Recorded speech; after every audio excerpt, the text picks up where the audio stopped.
Hi, everybody. Welcome to the talk today. So this is Jenny, who I've known for about a year and a half from our time at Georgia Tech. So she's currently a fourth-year PhD candidate, and she's going to talk a little bit about some of the work that she's been doing, covering some of the stuff in her proposal, as well as some newer stuff on the interface of robotics. So overall, she's co-advised by two different researchers. This is Dr. Erin Young and Dr. Greg Sawicki, and she'll kind of talk a little bit about that pathway. And then she's gotten a bunch of awards. So you've gotten like NSF JRFT, American Society of Biomechanics, some like travel awards and stuff. And then also, I don't actually know what the NSF NRT Arms Fellow is. Research traineeship. Research traineeship from Georgia Tech. So with that, take it away. Thank you. Thanks everyone for coming. It's kind of fun to get here and talk to you guys today.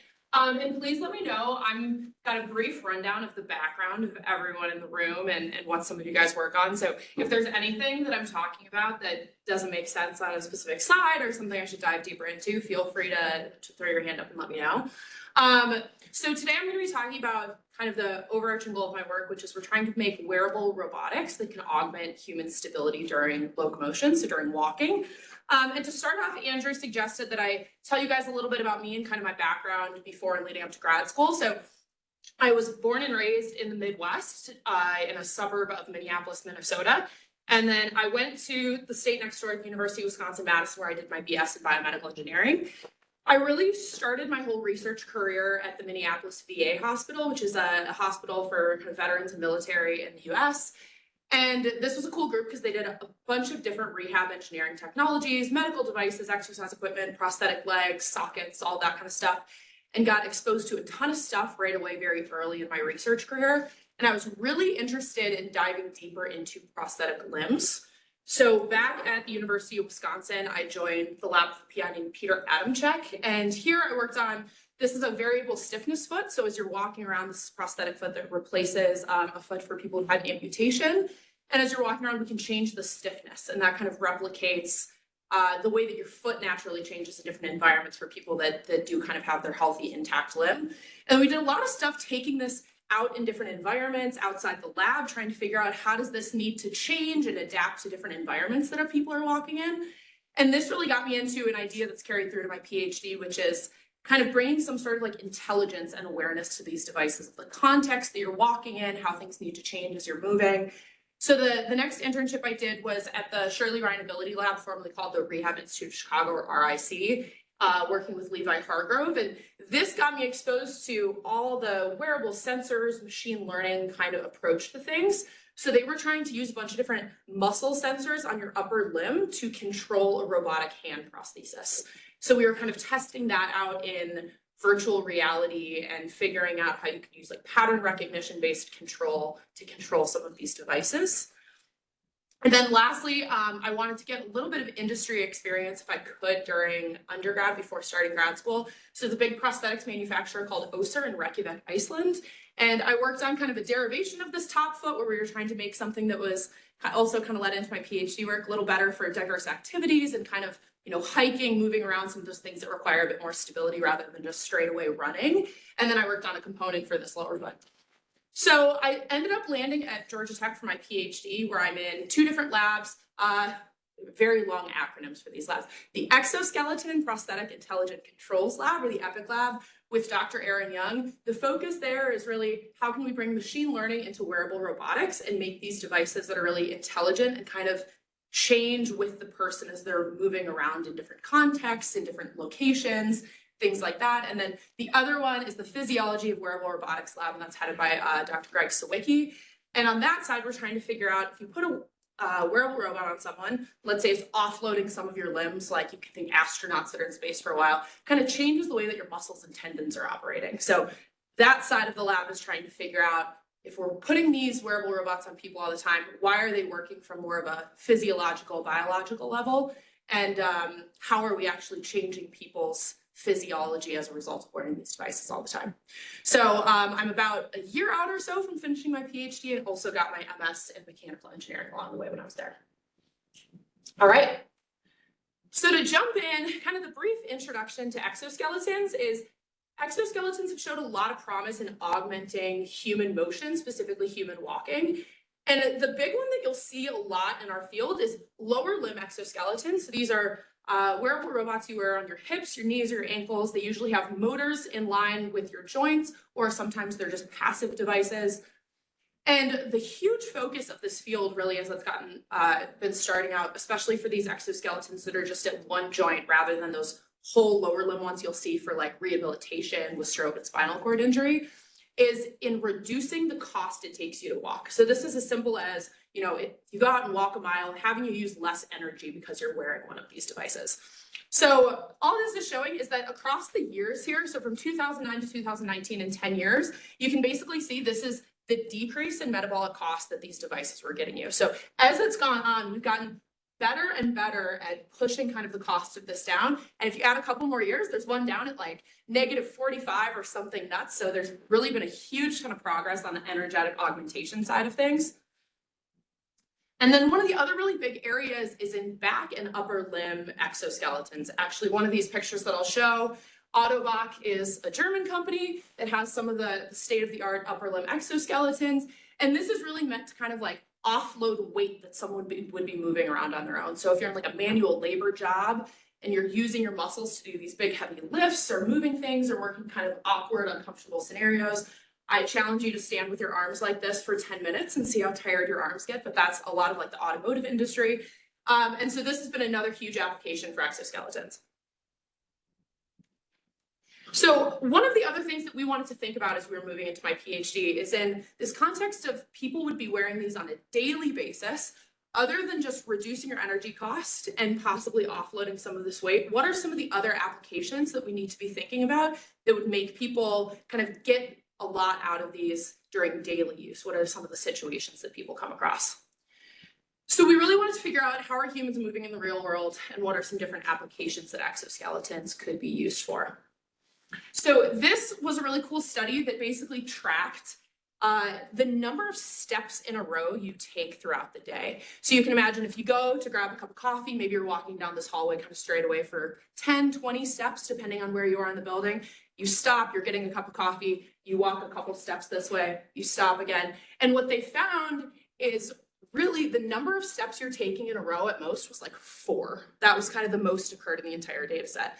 This, you know, the locations during the day where you're walking 60, 70 steps in a row and really just walking one bout at once were very minimal. And so one of the main takeaways that they figured out from kind of studying and tracking people in the daily world is that, I'll read this quote exactly. So gates of daily living probably involve short bouts of walking with a short number of steps in a row, with maneuverability and stability being more important to successful community mobility rather than walking fast, walking for long periods of time, or achieving energy efficient self-selected walking speed.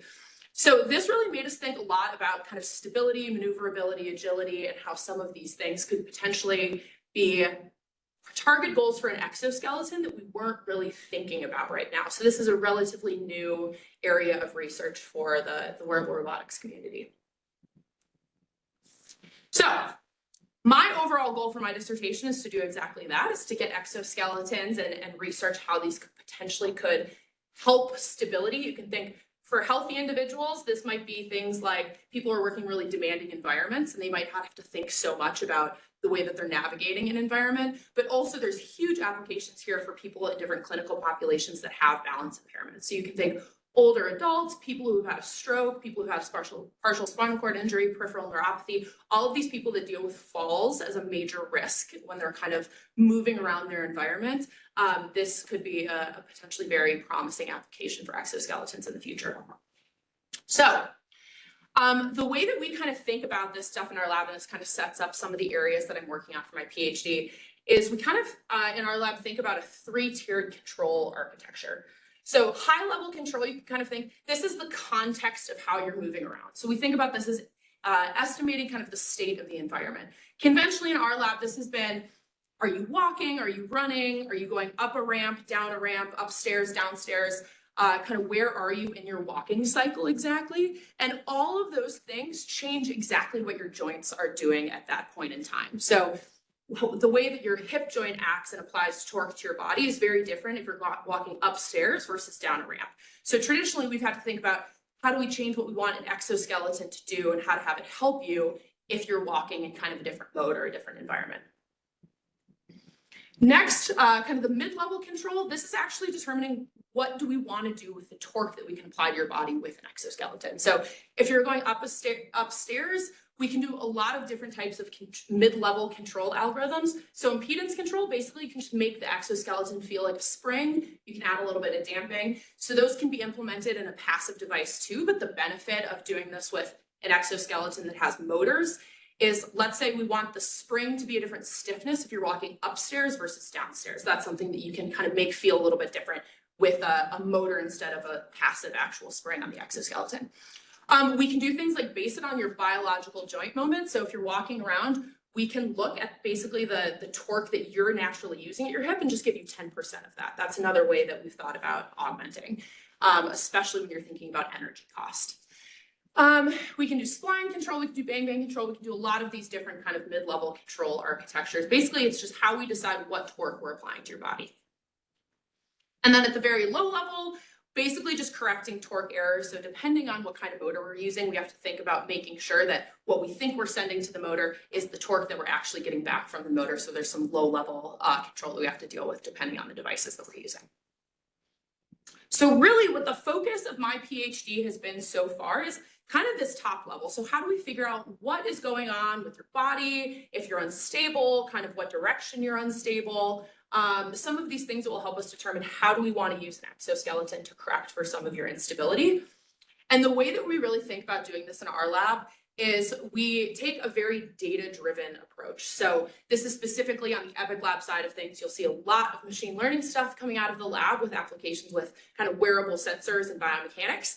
And so we tend to collect these huge multimodal data sets where people are doing a ton of different activities, or in my case, losing their balance in a lot of different ways, and trying to figure out if there's kind of seamless, continuous ways that across all of those situations, we can kind of capture what your body's doing or capture something about the way you're moving around so that we can create some sort of exoskeleton controller that applies to all of those situations.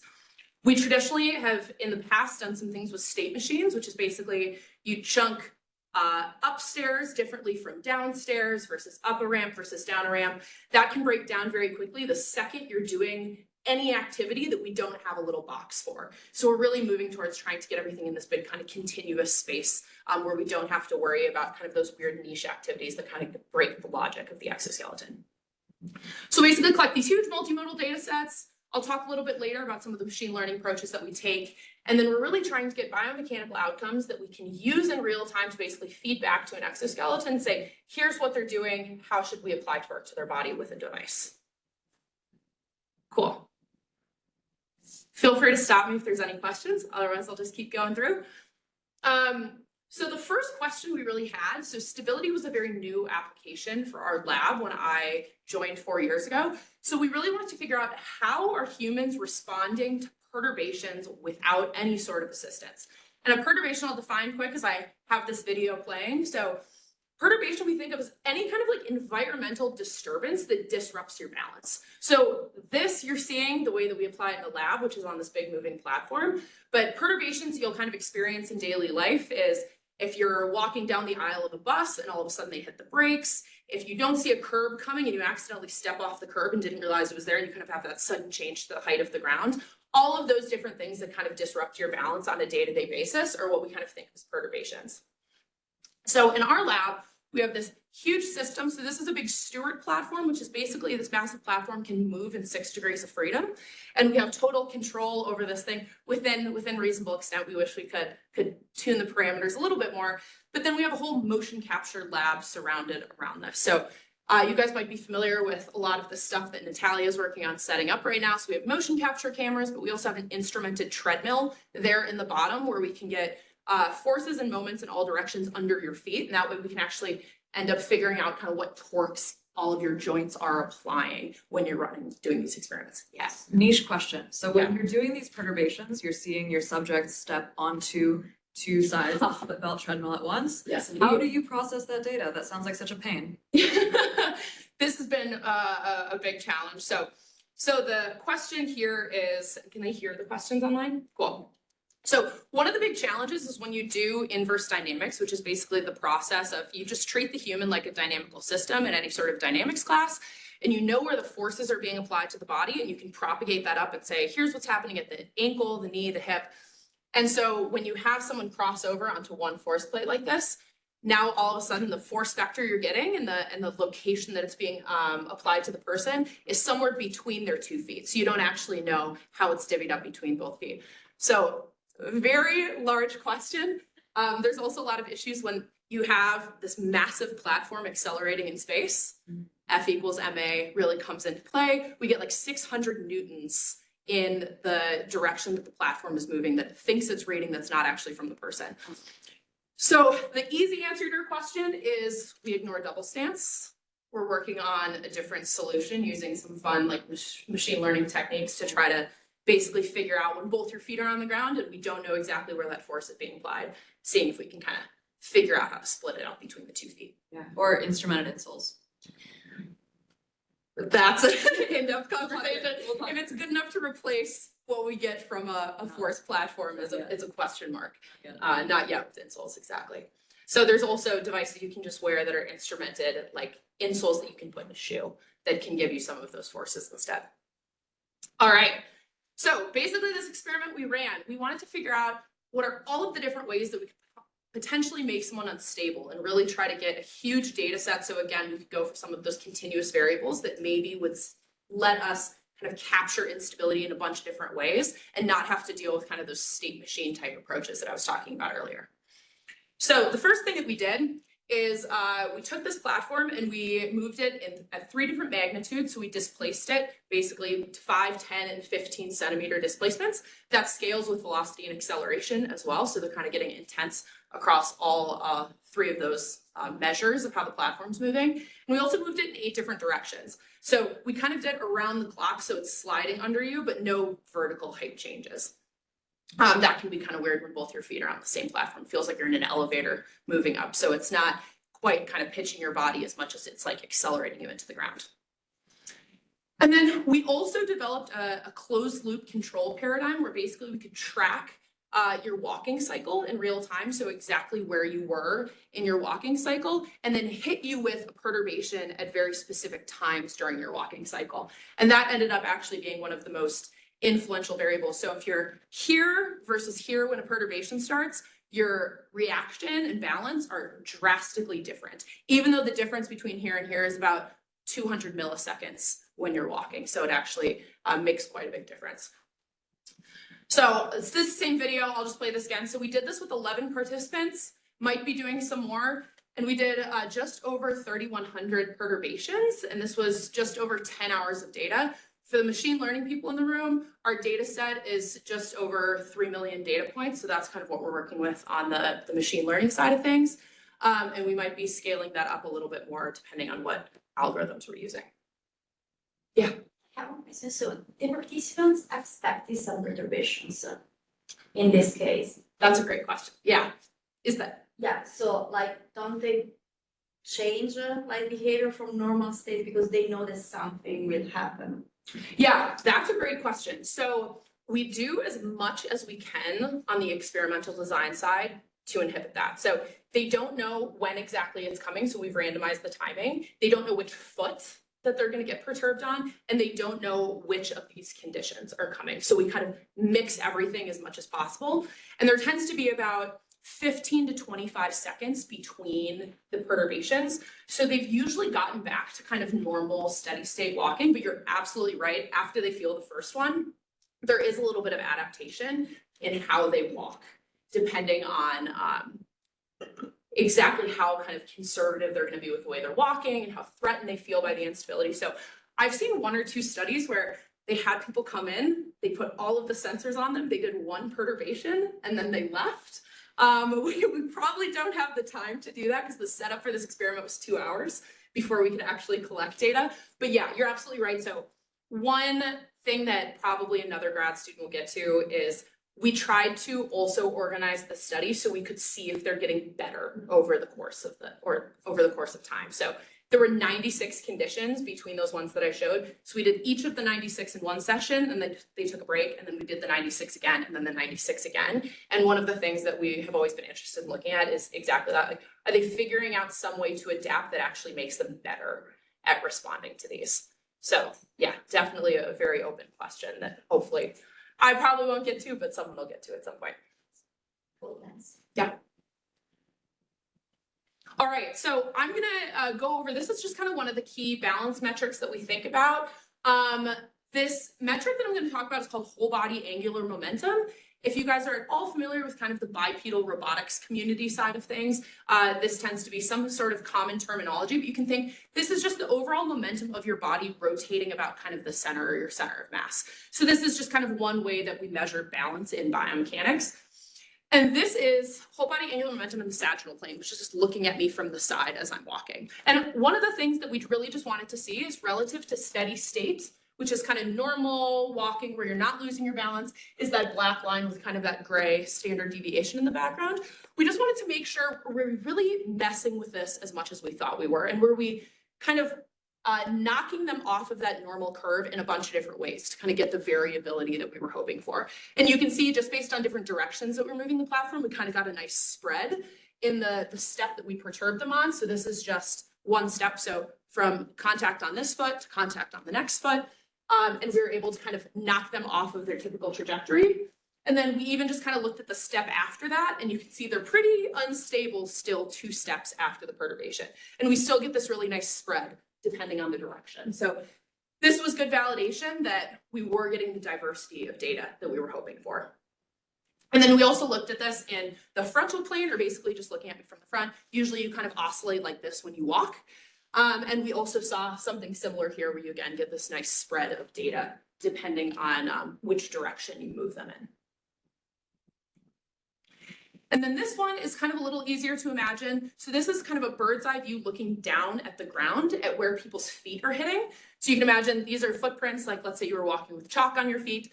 So if this is where your foot was when we perturbed you, or kind of your foot was already on the ground when we started moving the platform, we were also getting them to really change kind of the way they were reacting to this perturbation. So this is the location of kind of where their heel came down on the next foot. So again, getting a nice diversity of reactions there.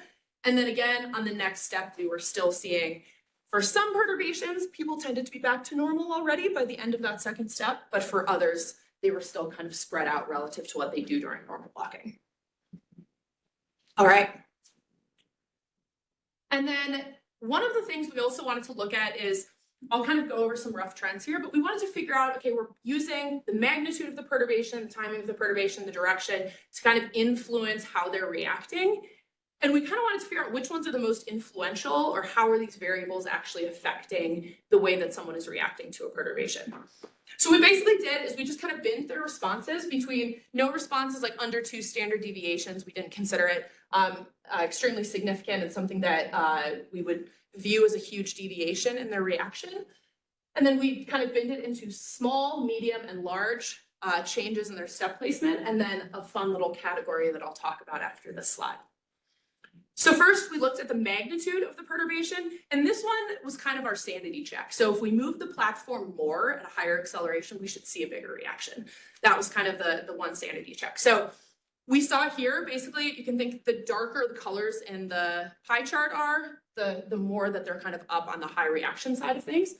So, right, we saw on the step that we actually moved the platform on, greater magnitude caused greater reactions, good sanity check. Also on the step after that one, so this is just the step after the perturbed one, we also saw greater changes in their step placement. So this was our sanity check independent variable.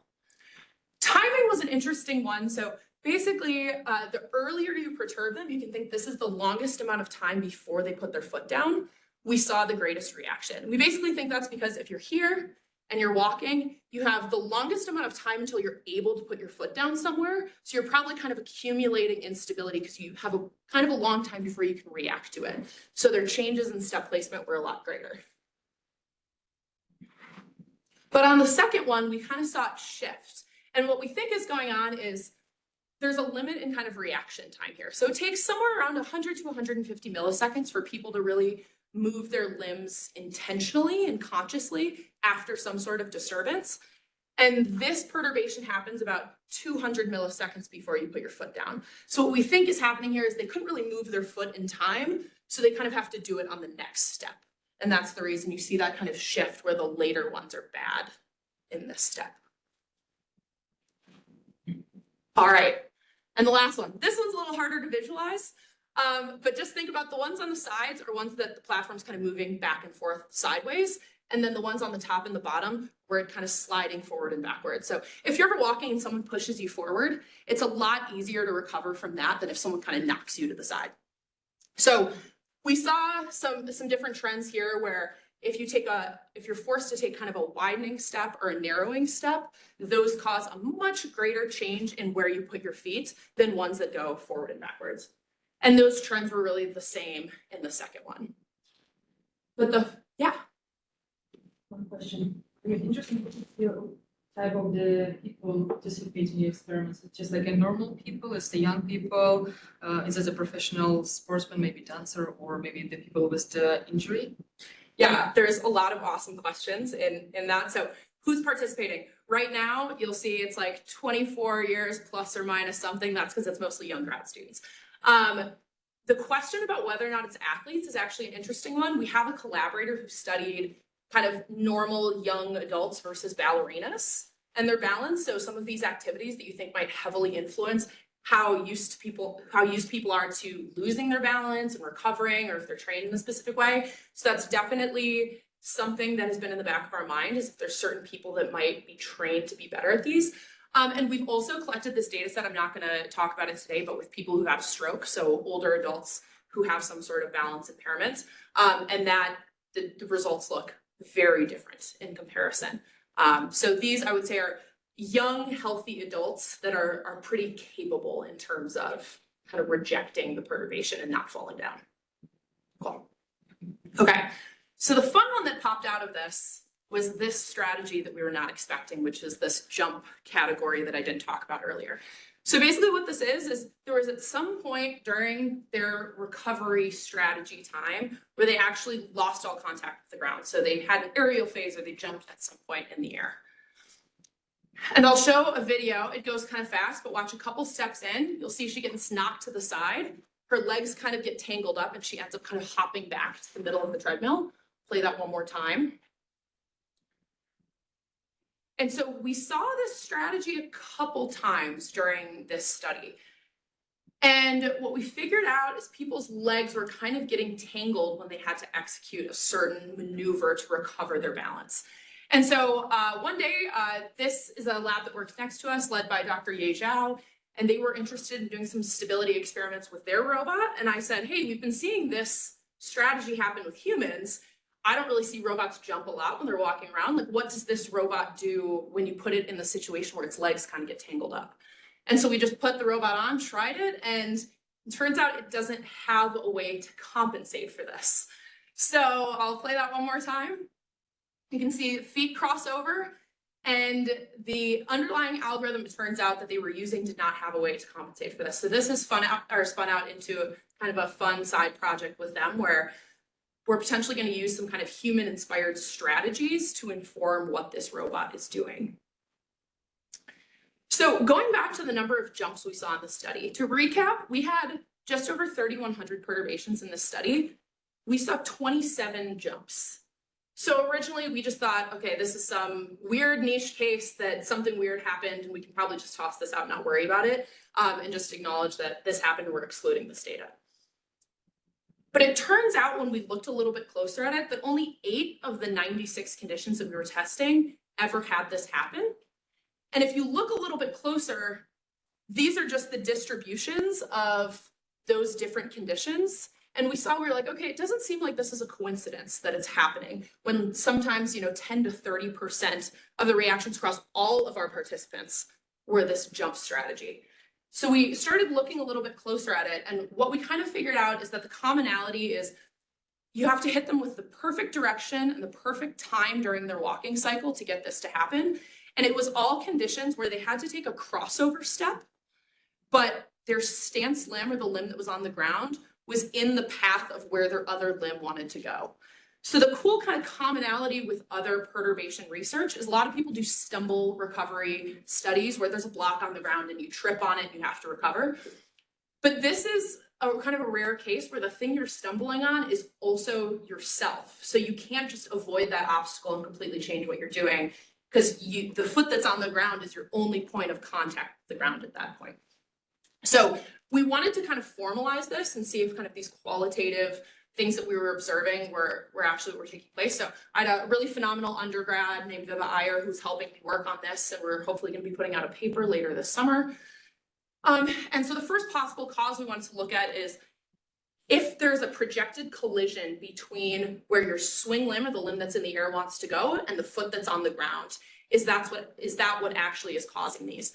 So we kind of formalized this by looking at the instantaneous velocity vector of your foot as it was swinging through the air, and if it was going to collide with your limb that was on the ground. And then we kind of thought that's the one that would require you to do something weird, because you actually have a physical collision in the environment. And our kind of secondary hypothesis was maybe the step that you need to take is too narrow, so too much of a crossover step for you to actually be able to execute that. So you kind of are limited in how much you can cross your two legs over. So we also fit a linear model that had been previously published to say, if they hadn't hit this jump situation, where would they have wanted to place their foot? Was that actually achievable? And then we looked at 3 different jump strategies that were used. These are really hard to show diagrams for, so I'm going to act them out a little bit. A foot replacement is basically this foot's on the ground and you kind of jump and put the other foot down in the exact same spot and keep walking. A leap was just kind of a normal step, but there was some sort of aerial or jump phase in the middle. And then a skip is we actually saw people that were falling to the outside of their body, kind of like hop laterally on their foot and continued to walk. So these were all strategies that we had kind of qualitatively observed. And we wanted to figure out, is the way that people are reacting to these situations correlated? So do people kind of execute this recovery strategy in the same way? So we saw as if you were projected to collide, which was, yeah. Sorry. So why do you think like not all or only 30% of the people need to jump in these cases? Is it because like the timing is not perfect, or is that they're, I don't know, that it's not, they're not gliding at wider steps? So this is a really good question. We actually have just collected a follow-up study, and there is so much participant-specific preference with how they handle this situation. And exactly why is a hard question to ask, or a hard question to answer, but we are definitely seeing in the follow-up study some participants jumping like over 50% of the time and some not at all. But we are kind of seeing this emergence of different strategies where, so let's say you need to take a crossover step. Some people are like pitching their torso this way so their leg kind of comes around instead of having to go straight through. And I don't know if it's that other people just haven't figured out that that's an option, or if maybe they just have a preference for a different one. Also, we've noticed some rough correlations depending on the way people are built and their height and things like that affect their range of motion, kind of what they're used to doing. And then a last really challenging question to answer is if you are 6'5" and 225 pounds versus someone who's 5'1" and 130 pounds, is this putting you in the exact same situation? So we are starting to also look at like, how is this affecting different people differently? And is there a chance we're actually challenging some people more than others by fixing the movement of this platform across all the people? I would also expect gender-specific differences because women tend to have their center of mass distributed differently than men do. Yep. Different centers of gravity. Yeah, absolutely. Cool, great question. So basically what we saw is this projected collision. We analyzed 26 of the jump trials. 22 of them were this projected collision situation. And of the other ones that were remaining, 2 of them we classified as the too narrow, and then the other 2 we're not sure exactly what was going on quite yet. But what we did see is if you put people in this projected collision situation, it seems like they often did the foot replacement strategy, which is where they kind of switched their feet with a little bit of a jump in the middle. The other 2, I won't make any conclusions based off of these because the numbers are too small, but we did do a follow-up study. I'll just play one here. I forgot to cut the sound on, sorry. So you can see that he hits a little bit of a foot collision and kind of does the foot switch there. So we did a follow-up study where we cranked up the magnitude even a little bit higher to make these more challenging, and we targeted 50% of all of the conditions that we applied were these kind of like jump-inducing situations. So I collected this 2 weeks ago, so stay tuned for what the results are from this one. All right, so that's going to be it on kind of the pure biomechanics side of things. The next chunk of what we're really looking into is getting to that kind of high-level control problem of estimating the state of the individual using wearable sensors and machine learning. So the way that we kind of think about this in our lab is we have wearable sensors in a bunch of different contexts that we can get from people. So often we have some different wearable sensors on an exoskeleton that someone wears. It's typical for us to use IMUs, which are accelerometers and gyroscopes, on kind of the different segments of your body that the exoskeleton is attaching to. And then we also have encoders in the actuators, so we can get the angle and angular velocity of the different joints that are moving that the exoskeleton is attached to. We also have a way of taking just our pure biomechanics data and in our model saying if we had put an IMU at this location, what would the results be? And so that's a really nice way that we can test some of these ideas without having to collect an entirely new data set with someone wearing a different exoskeleton. And then the machine learning models that we use in the middle have really varied with the lab over time. So we always try to start with simpler models, make sure that we're seeing what we expect, make sure that more complex models are necessary before we really scale things up. And we've gone through a lot of different possible options, but the kind of favorite in the lab right now is called a temporal convolutional network, or a TCN, which is a form of a deep learning neural net that we have figured out through a lot of experimenting in our labs. Really, really good for this data where you kind of have time history of data and time actually matters. And then what we're usually trying to do is predict some sort of outcome of what's happening to the human. So in my case, we've thought about whole body angular momentum, which is that balance metric that we talked about, where they're going to put their feet, what's kind of happening to their center of mass, or kind of the point that we use to generalize what's happening to their balance. And for a lot of different reasons, you can think if we, see a change in your whole body angular momentum, that's maybe when we want the exoskeleton to kick on and do something different for your balance. We can also think about using this if we ever want to collect data outside of the lab in a more realistic environment, not just on that perturbation platform. We could get some of these outcomes in real time and not need all of our crazy lab equipment. So there's a lot of possible different use cases for what we would do with these outputs. So I'm kind of going to go over why the balance project has been challenging relative to some of the other ML applications that we've been focusing on in our lab. So first, from an outcomes perspective, we're thinking mostly about these IMUs, which you can think of largely mechanical sensors. We're getting linear accelerations and angular velocities. So kind of the easiest case scenario is, imagine we're trying to get your center of mass, or which is somewhere around your belly button typically. We're trying to get the velocity of your center of mass, and we have this sensor directly on your center of mass. That's kind of easiest case scenario because the mapping between the sensor and our output is pretty simple. Then we can get to these more challenging things like your whole body kinematics. So maybe we only have sensors at your torso and your thighs because we're using a hip exoskeleton, but we want to know where your feet are in space. Something like that, where it's a little bit more of an abstract mapping between the sensors that we have and what your actual outcome is going to be. And then the most challenging one is you add forces and moments. So these things that are not in any way directly measured by the sensor, where the machine learning model might have to learn a little bit about the inertia or the weight of your body segments, the way that you would be applying forces to the ground, things like that. So it's a lot more abstracted from exactly what we're measuring. So that's kind of the increase in challenge with our outcome.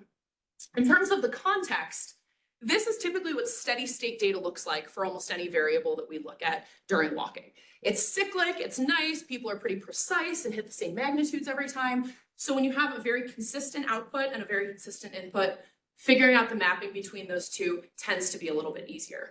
But when we mess with someone's balance and all of a sudden push them off track, you get these really transient and sudden changes into some of the outcomes that we're looking at. And especially a big challenge for us is this idea of kind of data imbalance. So we have a lot of normal walking motion data, but it's hard to get a ton of these little changes without running crazy, crazy long experiments. And then the last one is kind of when we're estimating whatever our outcome is. So typically we think about some sort of input data. So you can think about this as a wearable sensor that we're looking at over time. And we have some sort of time history of this data, and you can think this side is right now and this is into the past. So the kind of standard case is we're trying to estimate right now with the sensors we have right now and some previous time history. The slightly easier case is we're trying to estimate something that previously happened. So we have a little bit of data before and after when we're actually trying to estimate some sort of outcome like your center of mass, speed, or something like that. And then the challenging case that we're potentially interested in is actually predicting into the future. So if we know what's happening right now, can we predict what the state of your body or your biomechanics are going to be in 200 milliseconds into the future, or even further, depending on what our application is.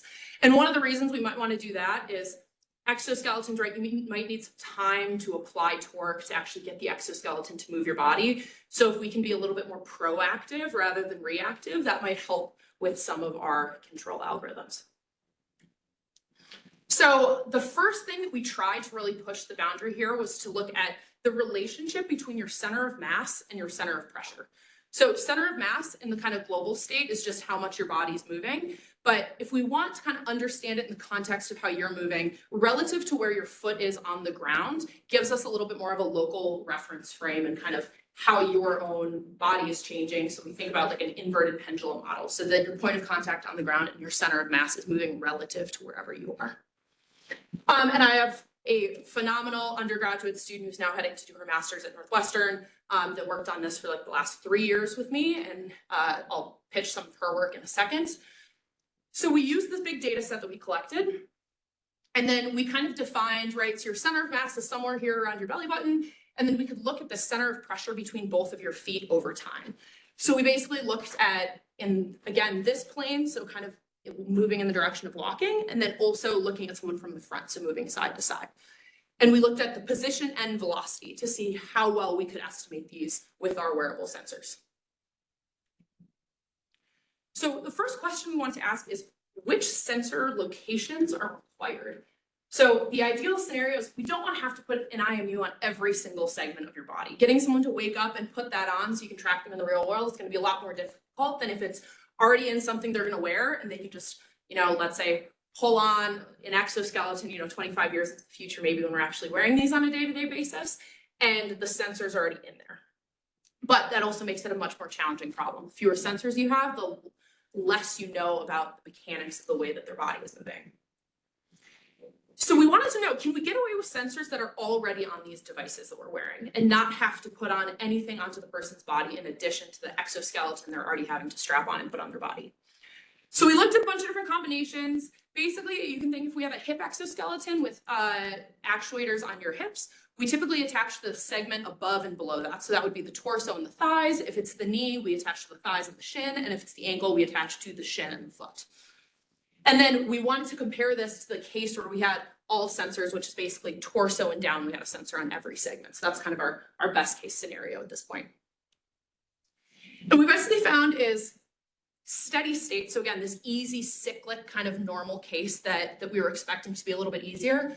We were getting, R squared values into the upper, 0.97, 0.98. So these were pretty phenomenal in terms of how well we were able to match our outcome with the machine learning model. And to clarify, we have the actual measurement from our gold standard biomechanics data, and then we're comparing it to the machine learning output.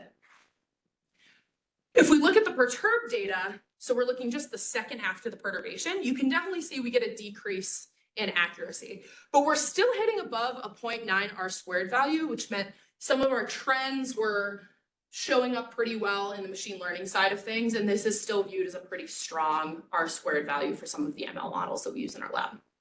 So it's definitely more challenging, but what was one of the really cool findings is wearing all of the sensors, which is the dark gray bar here, didn't seem to add much in comparison to just using sensors on the exoskeleton. So that was a very promising sign that we could potentially get away with just sensors that someone would already be wearing. And I should say I'm only showing one of these outputs because it just adds up to be a lot of bar graphs, but I have those if anyone's curious or has any questions about them.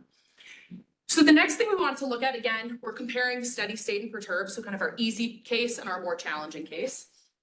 And if we basically look into the past, so that case where we're predicting data that we already have stuff before and after, versus into the future up to 150 milliseconds, what is actually the effect on the accuracy of these models?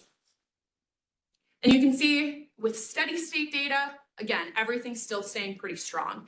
So even going into the future, it still did pretty well. And you can think, right, if you're walking normally, if you're hitting kind of the exact same biomechanics every time, the same step placement, if I know what's happening right here, probably know what's going to happen when your foot's coming down, 150 to 200 milliseconds later.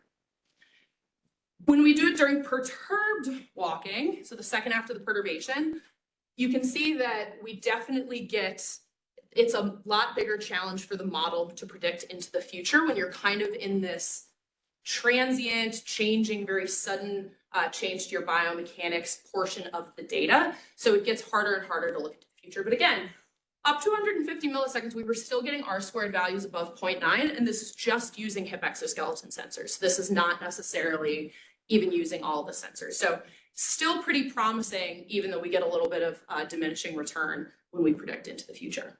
So a way that we would think about using this is if something's going to be happening to your mechanics of your body 150 milliseconds into the future, we can actually do something with the exoskeleton now, so that's corrected by the time you get there. We can be a little bit more proactive in addressing exactly what's going on.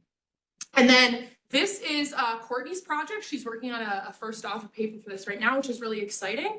And she wanted to see if we could use a similar model to estimate the whole body angular momentum balance biomechanical variable that I mentioned in the biomechanics section. And we wanted to, again, figure out how many sensors are needed. This one is a little bit more, it's capturing your arms and your legs and everything about your body. So we thought we might need a few more sensors. But we've also worked on some really cool adaptations to our model where we have this big deep learning model that we're passing all of our data through, but we have like 11-second trials. The perturbation happens around 4.5 seconds. They're unstable for 1 or 2 seconds. So we really have a lot of normal walking data and a little bit of perturbation data. So what she did is we actually went in, trained the entire model, locked some of the layers in our machine learning model, and just passed back kind of like a perturbation heavy data set to see if we could tune it a little bit more to the perturbation without sacrificing too much on the normal walking side of things. So hopefully just improving the perturbation part.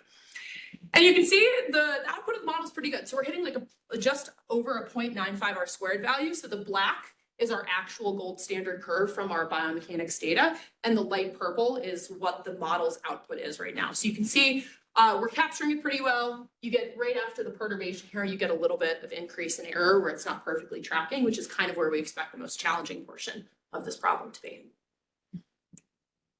Okay.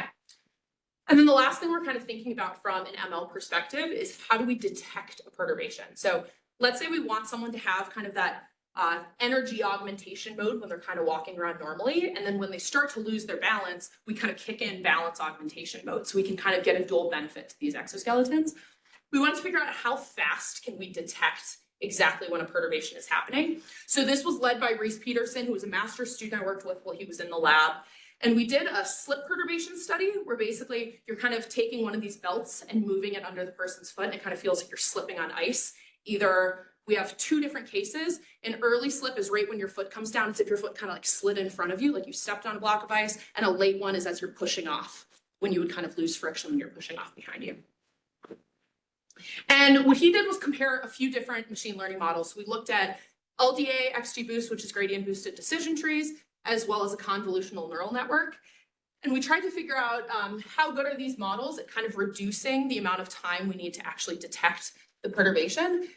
And this is just the 2 different perturbation conditions that we looked at. So we were able to get down to anywhere from 150 to 250 milliseconds.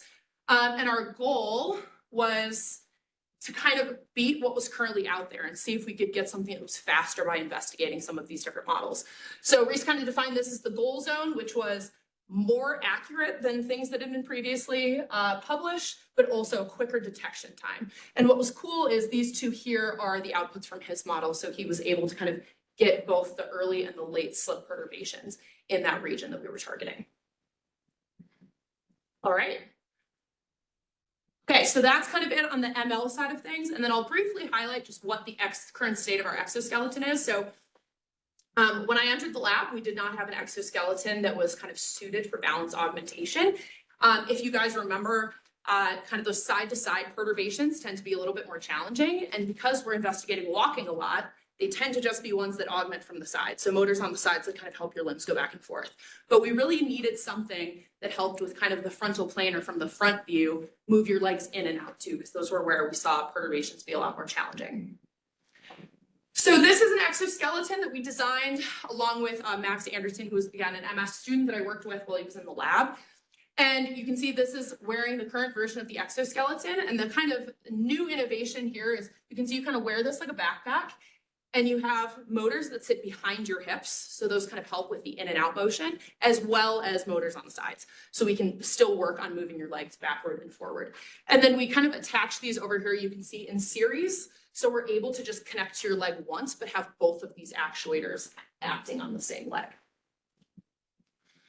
So in terms of what we have on here, we just rebuilt this for a new set of actuators. So these specs are going to change a little bit.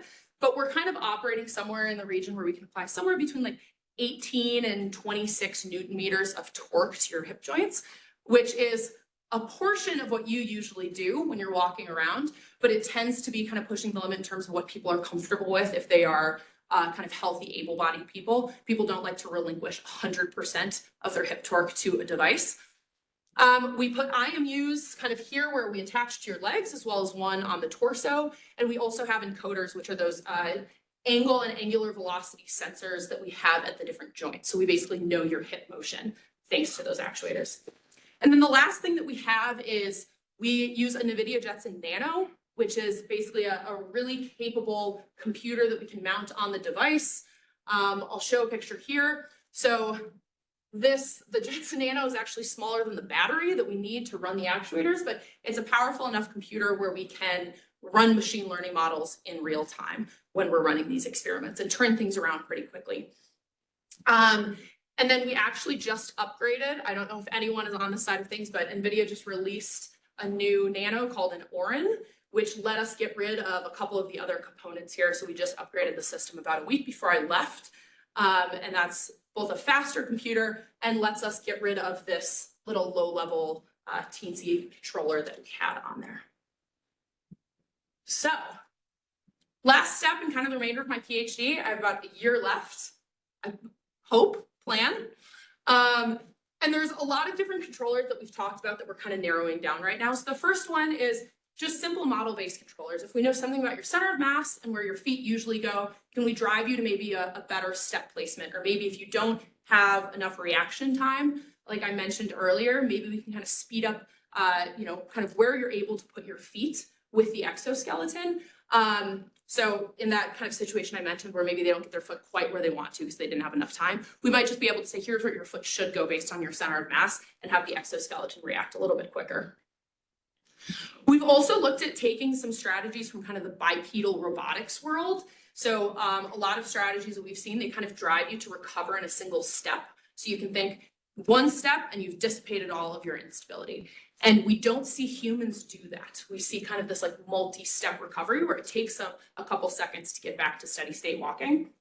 So we've thought about potentially pulling some of the knowledge from that side of the field and applying it to exoskeletons. And then the last one, which is obviously going to happen because of all the support work that we're going to be doing, is exploring the ways that we can drive these exoskeletons with machine learning. So collecting some wearable sensors, passing it through a model that we've trained, and get real-time, feedback about what type of assistance we want to pass back into the exoskeleton and explore what that looks like. There's a lot of tuning that comes in here, how much torque you want to be giving them, exactly the timing at which you're applying it. There's usually a lot of piloting that goes into these experiments as well.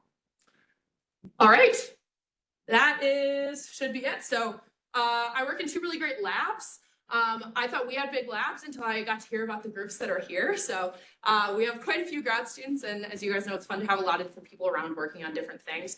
Like I mentioned, the top lab works a lot on physiology and kind of that side of wearable robotics. The bottom lab works a little bit more on the intelligence side of things.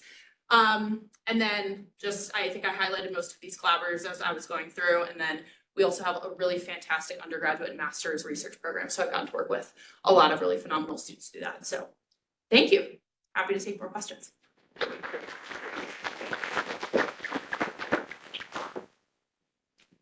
And people online should be able to unmute themselves and ask a question. They can raise their hand. Yeah. So I was really curious about your multimodal data set because it looked like on your treadmill platform you were using cameras and a bunch of different things. I'm wondering what time scales you're collecting data at and how you synchronize your different streams. Yeah, great question. So all of our analog channels, so we have everything coming from the force plates that are under the person. And then something I actually didn't highlight is we have muscle activation sensors called EMGs on 16 different muscles in their lower body. And 8 of those also have IMUs in them. All of that data we're collecting at 2000 hertz. And then all of the motion capture data, so the markers and stuff that we're getting from around them are 100 hertz. So luckily we have it set up where all of them are being triggered to collect at once. One of the challenging things that is once we had an exoskeleton in there, now you have a completely separate device that you have to synchronize with all of that data. So we tend to use kind of high-low triggers to make sure that everything starts and stops collecting at the same time. And then just make sure we're getting, timestamps and everything like that so we can make sure that we're collecting at the frequency that we expect. If it is something that's, the motion capture system, it's taking care of all of the frequency at which we're collecting and controlling that. But sometimes we have to be a bit more conscious on our other devices and adding clocks and timers and making sure that we're collecting at a set frequency. I have dealt with a project where they're not synchronized, and that's a fun little experiment that you get to do at the beginning of analysis. Yeah. Actually, for the previous slides, when you show there is typically people need more than 1 steps for the recovering, right? And so you explain the reference would be 1.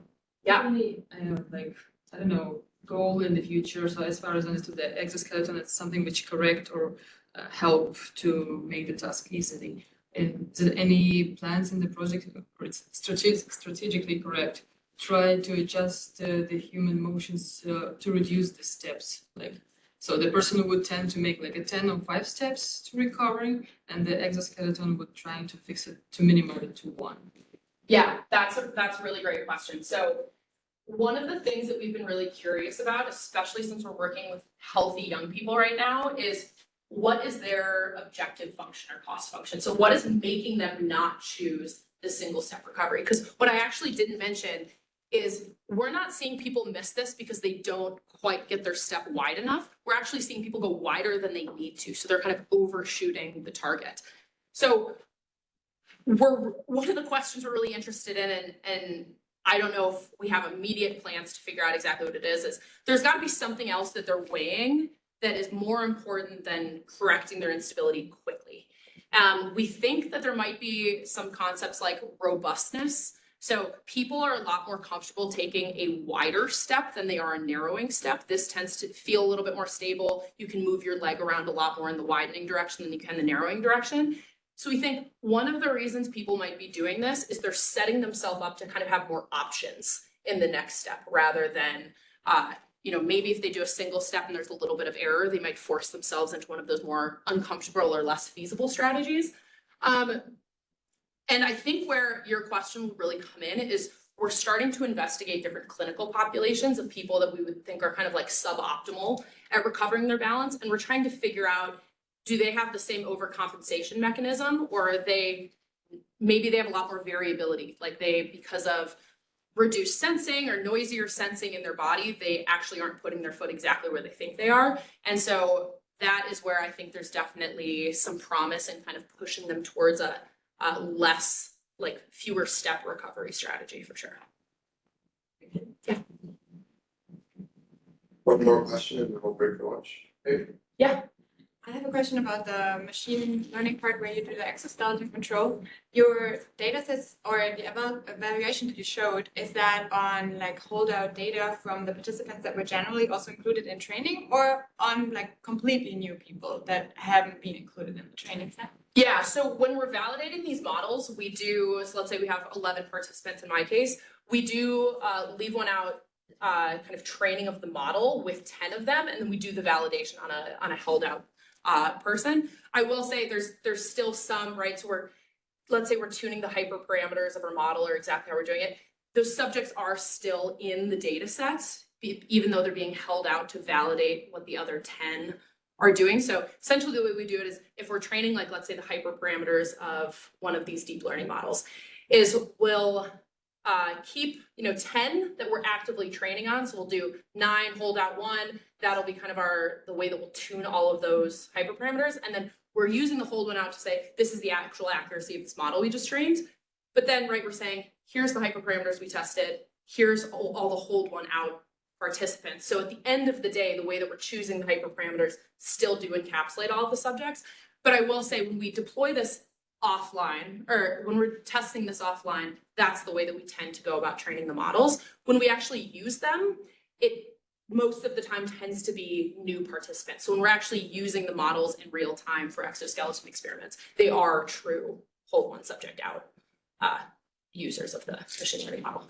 And a follow-up question, because before you said that you're also collecting data somehow to be independent of the exact exoskeleton hardware, but I guess you would have to recollect the data sets every time you change, I don't know, like things on the exoskeleton, because that would maybe change the center of mass of the person then, or how things interact, right? Yeah, exactly. So there's a couple, so the way that we're doing is we're taking biomechanics data sets and we're saying, okay, if we had sensors here and here, what are the theoretical IMU signals that we would get? And we can do our best to match, like here's where the exoskeleton would contact the person, put them in the right location, but there's still kind of best case scenario. So those sensors that we're generating offline, they kind of assume, right, that the sensor is rigidly attached to your skeleton. And when you put this on an actual exo, not only is it on the device, which can move around relative to your body, they're not perfectly coupled, the exoskeleton and the person, but you also have things like soft tissue noise, where you step down and your tissue can move a little bit. So we are working on some solutions around this, putting the sensors closer to the person, some different techniques to better introduce noise into those like ideal sensors that will make it easier to translate them onto our devices. But yeah, as of now, we at least have to collect some training data from the exoskeleton as well. Great, let's thank Jay one more time. Thank you.